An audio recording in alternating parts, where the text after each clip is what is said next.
네, 여러분 반갑습니다. 지난 시간에는 우리가 새로운 구원 개념은 어떤 특징을 가지고 있는지 살펴보았고요. 또 예수님께서 말씀하신 구원의 본질은 무엇이었는지 함께 살펴보았습니다. 자, 이 시간에는 우리가 이제 그 예수님의 말씀에 비추어서 그렇다면 새로운 구원 개념을 어떻게 평가할 수 있을까 한번 생각해 보고 바람직한 선교의 방향은 무엇인지 살펴보도록 하겠습니다. 자, 이 예수님 말씀에 비추어 볼 때 새로운 구원 개념은 몇 가지로 평가해 볼 수 있습니다. 첫째는 이 새로운 구원 개념은 구원의 본질과 비본질을 혼합한 그런 성향이 있습니다. 이 세 관점은 구원이 인간을 개인적인 차원뿐 아니라 사회적인 차원과 환경적인 차원에서도 행복하게 만들어야 바른 구원 이해라고 이해합니다. 물론 그런 면이 있죠. 개인이 구원을 받으면 이 사회가 장기적으로 변화되게 됩니다. 발전되게 됩니다.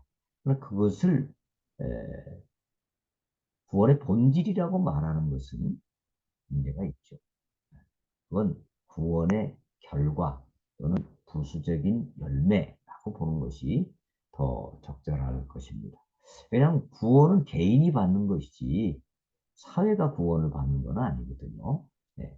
자, 그래서 하여튼 어찌됐든지 이런 그 새로운 구원 이해는 굉장히 설득력도 있고 매력도 있고 뭐 이렇게만 된다면야 참 좋죠. 모든 가난 문제와 인권 문제가 다 해결된다. 구원받으면. 그러면 얼마나 좋겠습니까? 그러나 이런 관점이야말로 요즘 많은 비난을 받는 번영복음, 이거와 유사한 겁니다. 왜 번영복음을 비판합니까?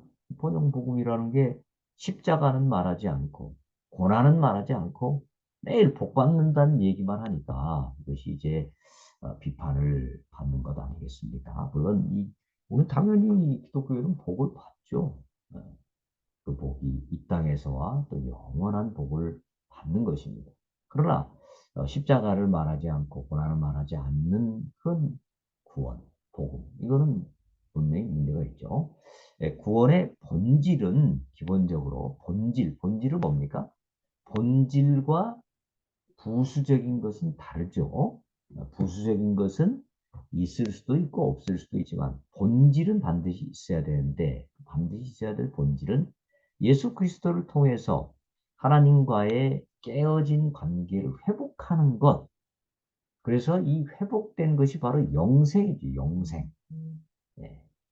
하나님의 관계가 회복되어서 하나님과 화목한 관계로 사는 것. 이것이 영생이란 말이죠. 이 영생이 구원의 본질이고 핵심이고 다른 사항들은 부차적인 비본질의 사항들이다. 이렇게 우리 주님은 가르쳐 주신 것이죠. 자, 구원을 받으면 다 가난에서 벗어나요? 예수 믿는 사람 다 부자입니까? 아니요. 예수 믿는 사람들이 가난한 사람 많죠. 오히려 예수 안 믿는 사람들이 더 부자 많지 않습니까? 또 예수 믿으면 모든 질병이 다 치유돼요? 병 없습니까? 병 안 걸립니까? 아니죠. 구원을 받은 성도들이 사는 곳은 모두 다 인권, 경제, 정의가 다 이루어집니까? 그것도 아니죠. 네. 이런 그 가난, 질병, 인권, 경제, 정의 뭐 이런 것들은 개인마다 또 상황마다 시대마다 다른 모습을 보일 수 있습니다. 그러니까 예수님께서 말씀하셨지 않습니까? 구원 얻은 자들에게 좁은 문으로 들어가라. 좁은 길로 가라. 구원받으면 다 넓은 길 가고 잘 되고 복 받고 이게 아니죠. 아니고 오히려 좁은 길로 갈 수 있다라는 것입니다. 그러니까 이 땅에서 물질적으로 잘 되고 인권이 향상되고 이거는 다 비본질적인 것이죠. 본질적인 것은 하나님과의 관계 회복. 이거를 혼동하면 안 되는데 이 새 구원 개념은 비본질적인 것들을 가지고 구원 여부를 자꾸 판단하는 구원이 이게 다 포함되어야 진정한 구원이다. 이렇게 이야기를 하니까 상당한 오류에 빠질 수 있고 본질, 즉 하나님과의 관계 회복이 약화될 수 있는 그런 문제점이 발생될 수 있다라는 것입니다. 두 번째 평가는 좁은 문과 거리가 자꾸 멀어지는 구원 개념이다라는 것입니다. 자, 예수님께서 좁은 문을 말씀하신 이유가 뭡니까? 구원 얻은 후의 삶은 풍요와 행복, 물론 이렇게 될 수 있습니다.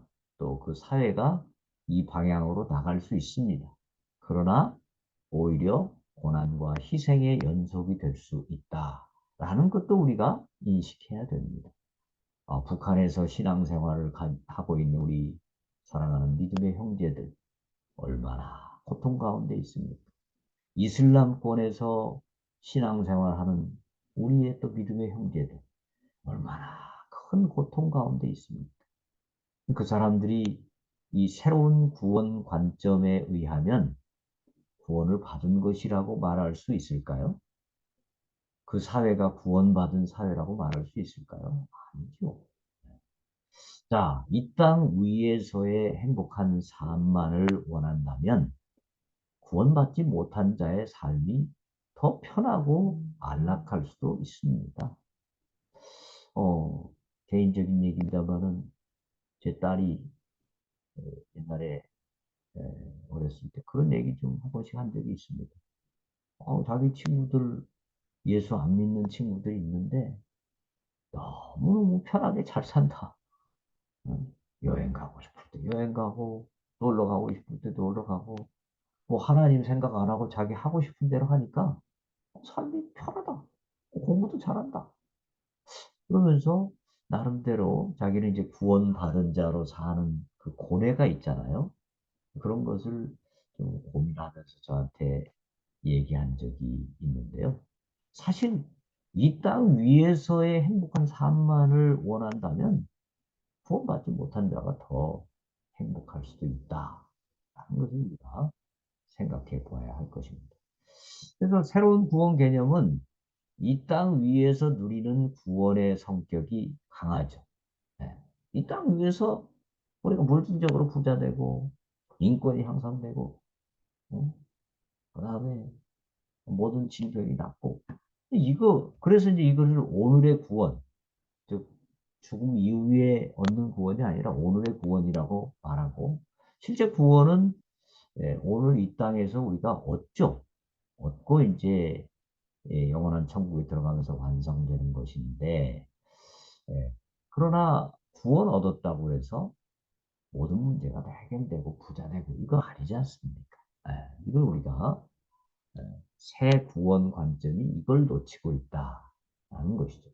자, 좀 더 자세히 살펴보십시다. 새로운 구원 개념에서는 구원이란 물질적으로 잘 살고 정치적으로 자유롭고 환경적으로 안전하고 그럼으로써 모든 행복을 다 갖추는 것을 의미합니다. 인간은 누구나 고난과 어려움을 싫어하고 멀리하죠. 네. 이 새로운 구원 개념이 자리를 잡게 되면 좁은 문으로 들어가는 일, 가능한 피하게 될 가능성이 많아지게 됩니다. 구원을 위한 희생을 피하는 교회는 결국 구령 사역을 위해 희생하고 헌신하는 것을 하지 못하게 될 수 있습니다. 세속의 물결에 휩쓸려 가게 될 가능성이 높아집니다.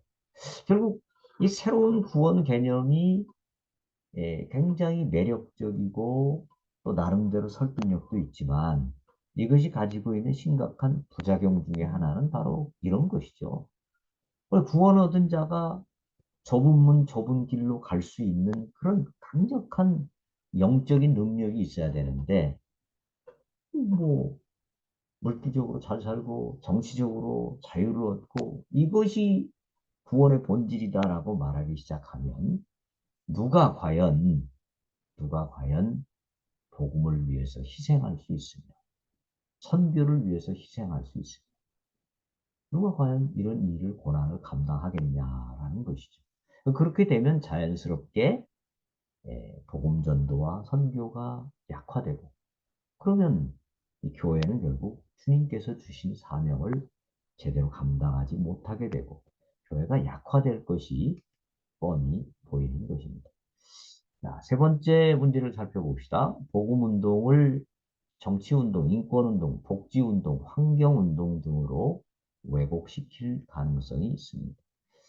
구원을 전한다는 것은 복음을 전한다는 것이죠.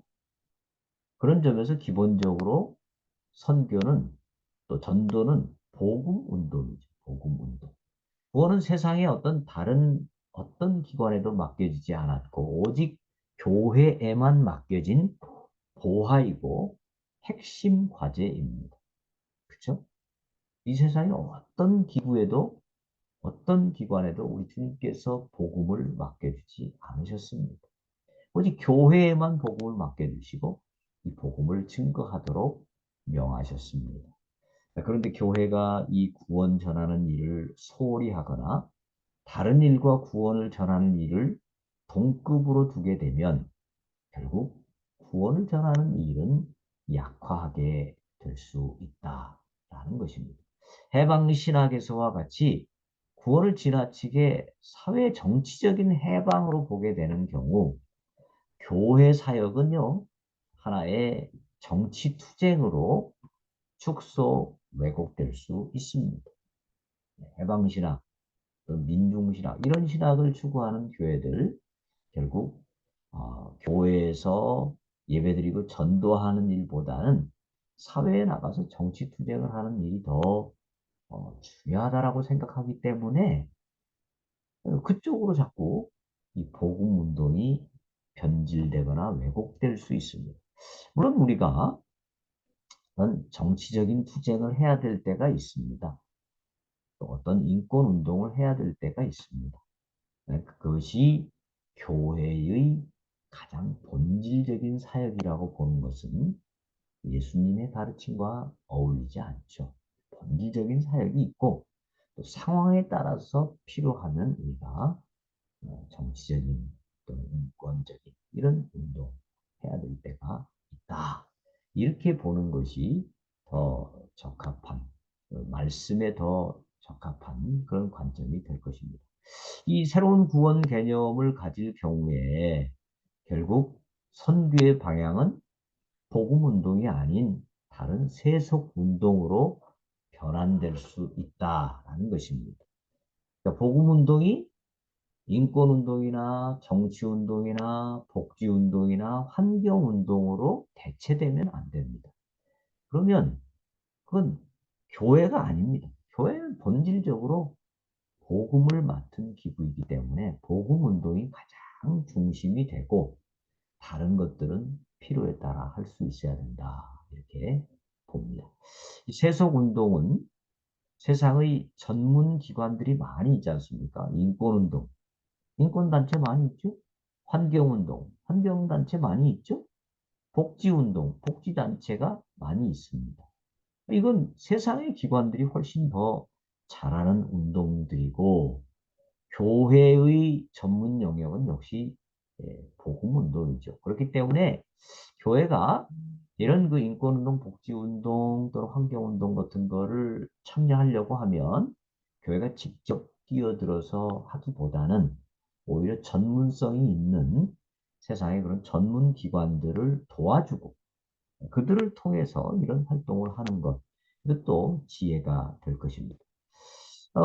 결국 교회가 가장 핵심적으로 해야 될 복음 운동을 이 전문 영역을 소홀히 하는 것은 세상을 구원하는 데 치명적 장애가 될 수 있습니다. 왜냐하면 정치운동, 복지운동, 환경운동은 다른 기구들도 하잖아요. 다른 세상의 기구들도. 근데 복음을 전하는 일은 오직 교회만이 하는데 그 교회가 그것을 소홀히 하고 다른 일에 신경을 쓰게 되면 결국 어, 세상 구원을 하지 못하게 되는 그런 문제에 봉착하게 될 수 있습니다. 우리 통합측교단의 조직신학을 세우신 기초를 놓으셨다고 할 수 있는 그 이종성 장신대 학장님, 이분이 쓰신 교회론 1권 263페이지에 이런 이야기가 있습니다. 에큐메니칼 운동은 총회를 거듭해 갈수록 사업과 관심이 확대되어 현재는 복음 전도 사업은 약화되고 오히려 정치, 사회적 프로그램이 더 큰 비중을 차지하고 있다. 이렇게 분석하신 바 있습니다. 그러니까 이 WCC 새로운 구원 개념을 가지고 모든 걸 다 문제를 해결해야 된다. 이런 관점을 가지고 있으니까 뭐 정치 사회 프로그램이 복음 전도 프로그램보다 훨씬 더 큰 비중을 차지하게 되었다라는 것입니다. 결국 WCC는 이렇게 되면 복음 운동 기구 또는 뭐 교회 연합 기구이기보다는 오히려 환경단체 또는 정치단체 이런 단체들이 연합으로 그 성격이 축소 왜곡될 수 있는 위험성이 있다라는 것이죠. 네, 특수한 사역을 하는 그런 교회 이런 건 좀 예외를 하더라도 예를 들어서 뭐 노동자 목회를 하는 교회 또는 뭐 어떤 뭐 특별한 마을 목회를 하는 교회 뭐 이런 교회는 예외를 하더라도 일반적인 교회는 복음 전도를 주된 사역으로 하고 다른 일은 전문기관을 돕는 것이 더 효율적일 수 있다. 이것을 우리가 기억해야 되겠습니다. 네, 그래서 교회의 본질적인 사역은 복음운동이다. 이걸 우리가 꼭 기억할 필요가 있겠습니다. 자, 그렇다면 이제 구원의 본질과 선교의 방향, 우리는 어디로 가야 되겠는가? 이것을 좀 살펴볼 필요가 있습니다. 이 새로운 구원의 개념은 구원의 본질과 비본질을 섞어서 구원의 범위를 너무 무한대로 확장시키는 문제가 있습니다. 이것은 인간적이고 세계 친화적인 긍정적인 이미지를 줄 수 있을 것으로 보이고 전통적인 구원 이해의 편협함과 배타성을 극복하게 해줄 수 있을 것처럼 보입니다. 인간적으로 생각하면 이 넓어진 개념, 확장된 구원 개념, 새로운 구원 개념이 나름대로 상당히 장점이 있고 매력적입니다. 그러나 구원은 우리 인간들이 고안해낸 것이 아닙니다. 인간들이 노력해서 무슨 연구해서 만들어낸 것이 아니고 그리스도를 통해서 하나님께서 주신 선물입니다. 구원은 그렇기 때문에 구원의 그리스도의 가르침에서 정확한 의미를 찾아야 하고 인간이 마음대로 그 구원을 자꾸 이렇게 저렇게 변형시키고 하게 되면 이것은 복음운동이 자칫 복지운동이나 기타 세상의 여러 운동 등으로 전락될 수 있는 위험성이 있습니다. 구원은 구원을 주신 그리스도의 가르침에 따라서 우리가 구원의 본질을 이해해야 되고 그 본질을 따라서 우리의 선교 활동은 그 구원을 전하는 활동이 돼야 되는 것이죠. 구원이 만약에 가난에 타파다 이렇게 되면 선교는 가난 문제 해결을 위한 사역, 구제 사역이 되는 것이고 구원이 인권의 향상이면 선교는 인권운동이 되고 구원이 해방운동이면 선교는 해방투쟁이 되고 구원이 환경 문제 해결이라면 선교는 환경운동으로 변화하게 됩니다. 시간과 물질 그리고 능력의 한계를 지닌 교회가 반드시 해야 할 구령 사역을 상대화하면서 이 세계 모든 정부와 유엔 같은 연합기구도 해결하기 어려운 문제들을 모두 해결하겠다고 나서면 이것은 선교의 실패 가능성을 높이는 일이 될 것입니다. 자, 여러분, 이 새로운 구원 개념은 결국 뭡니까? 세상 모든 문제를 다 해결하는 것이 구원이다라고 말하는 것입니다. 근데 세상 모든 문제를 정부도 다 해결하지 못하지 않습니까? 유엔이 지금 해결합니까? 지금 뭐 전쟁이 러시아와 우크라이나 사이에도 있고 이스라엘과 또 하마스 사이에도 있고 그 외에도 여기저기 참 굉장히 많은 분쟁들이 있는데 유엔이 이걸 지금 해결하지 못하고 있습니다. 해결하면 좋죠. 해결하지 못하고 있습니다. 근데 교회가 시간도 제한돼 있고 물질도 제한돼 있고 능력도 많이 부족하고 60%에서 70% 정도가 자립도 하지 못해서 목회자 사례비도 주지 못하는 그런 교회들이 많은데 그런 교회들이 나서서 세상 문제를 다 해결하겠다? 이거는 뭔가 어, 잘못된 목표를 잡은 게 아닌가 이렇게 우리가 생각해 보아야 합니다. 자칫 잘못하면 빛 좋은 개살구가 될 위험성이 있습니다. 새로운 구원 개념 굉장히 멋있죠. 그러나 예수님 말씀하신 구원 개념과 다르고 또 교회가 이루어낼 수 있는 구원 개념을 넘어서면서 교회가 반드시 해야 할 이 영혼 구원 이것을 놓치게 될 수 있는 위험성이 있다라는 것입니다. 자, 선교의 방법은 시대의 변화에 따라서 최첨단의 길을 걸어야 될 것입니다. 그러나 구원의 전파를 위한 선교의 핵심 목표 또 구원의 핵심 이것만은 시대의 상황에 관계없이 지속적으로 추구되어야 할 것입니다.